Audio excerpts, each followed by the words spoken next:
Hi, my name is Chelsea, and I'm here from Seattle, Washington today to share my story with my fellow cat lovers. First of all, it goes without saying that I'm an absolute cat fanatic. If the fact that my wardrobe is adorned with cats doesn't confirm it, maybe it's that I have always carried a can of food for a hungry stray, or that I spent the last night of my honeymoon in Vietnam saving a cat that got hit by a motorbike. I grew up my entire life with cats, and when I moved out of my family home, I was ecstatic to own my very own kitten.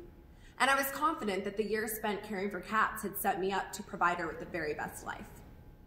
Her name was Tiki, and she's why I'm here today.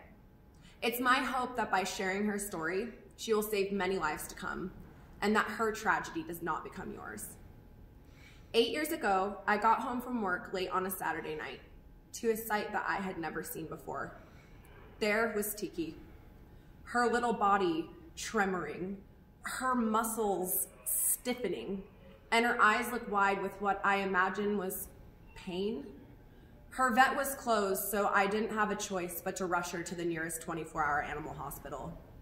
She was taken into a separate room, and after what felt like waiting for forever, the vet finally came in and informed me that her blood work showed she'd ingested a lily. A lily? As in the flower? Yes, the vet said.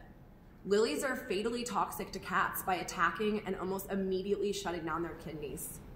He then gave me two options. I could put Tiki on dialysis, costing me thousands upon thousands of dollars with very little hope for success. Or I could put Tiki to sleep.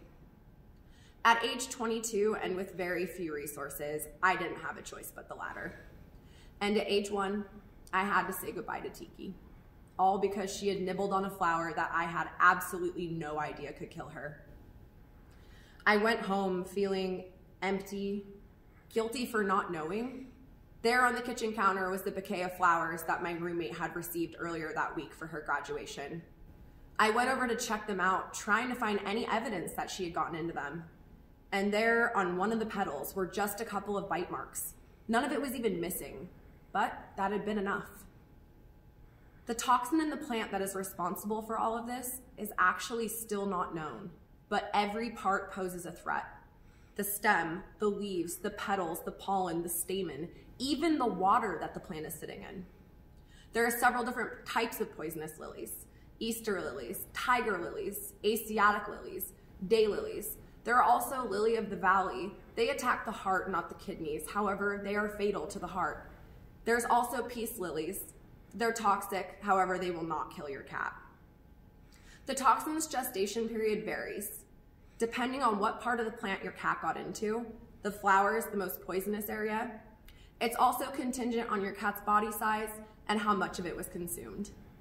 In as few as 2 hours from exposure, the early symptoms begin to show, and this may include lethargy, anorexia, and vomiting.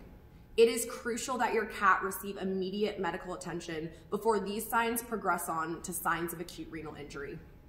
This can occur in as few as 12 hours, and symptoms may include hypersalivation, difficulty walking, tremoring, depression, weakness, changes in frequency of water intake, as well as changes in habits of urination, and in severe cases, seizuring.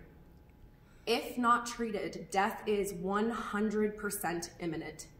And treatment is typically only successful within the first 18 hours of exposure. With that being said, if treated promptly, success rates are extremely high, and typically after a system flush, IV fluids, and a couple days of observation, your cat will be sent home with a completely clean bill of health. All in all, lily poisoning is preventable, but it starts with awareness. Over the years, I've met so many knowledgeable, responsible, caring cat owners, but so few know about this condition, myself included until I had to learn the hard way. As a matter of fact, out of all of the cat owners that bring their cats in with lily poisoning, 73% had absolutely no idea that this flower is toxic, let alone fatal. Every April, there's a 53% increase in lily-related deaths because of Easter lily purchases. Please help me change this statistic. Start a conversation with your local botanical nurseries. Spread the word to fellow cat owners. It's my hope that one day it's just common knowledge that a household with cats must be a lily-free household.